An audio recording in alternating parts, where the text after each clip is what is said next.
Ranjith Ophir గారి ఇంటికి పోయి అతని గల్లో పెట్టి ఇంటి నుండి ఈడ్చుకుని బయటకు వచ్చి ఆ బట్టలు ఉడదీసి కొట్టగలం అని క్రిస్టియన్ ప్రవీణ్ అంటున్నాడు. అసలు రంజిత్ ఓఫిర్ గారి వయసు ఏంటి, ఆయన అనుభవం ఏంటి, ఆయన జీవితం ఏంటి, నీ బ్రతుకేంటి, నీ అడుక్కునే బ్రతికేంటి నాకు అర్థం కావట్లేదు. అసలు నీకు పని పాటు లేక ఊరి మీద పడి నీ వల్ల ఎవడికి ప్రయోజనం లేదు, నీ వల్ల ఎవడికి ఉపయోగం లేదు. క్రిస్టియన్ ప్రవీణ్, ఈరోజు రంజిత్ ఓఫిర్ గారి వల్ల ఎన్నో కుటుంబాలు కట్టబడింది, ఎంతో మంది బ్రతుకులు మారింది. నీ వల్ల ఎవడికి ఉపయోగం, నీ వల్ల ఎవడికి అసలు లాభం?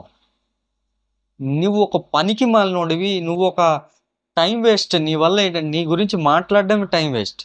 అయినా రంజిత్ ఓఫిర్ గారి వయసుకి గౌరవం ఇవ్వలేనటువంటి ఇంకిత జ్ఞానం లేని వ్యక్తివి నువ్వు. ఇదేనా నీ ధర్మం? ఇదేనా నీ భగవద్గీత నీకు నేర్పిస్తుంది? ఇలాంటి మాటలు మాట్లాడాలనేనా నీకు నీ గురువులు నీ గురువులైన కరుణాకర్ సుగుణ, లలిత్ కుమార్ నేర్పించింది ఇదేనా?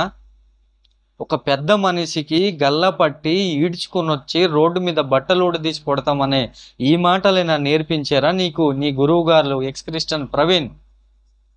నీకు చేతనైతే నేను అనే మాట ఒకటే, మీకు చేతనైతే మీ భగవద్గీత, మీ మహాభారతం, మీ రామాయణం గురించి మీరు చెప్పుకోండి మీకు చేతనైతే. లేకపోతే మూసుకొని కాముకుండండి.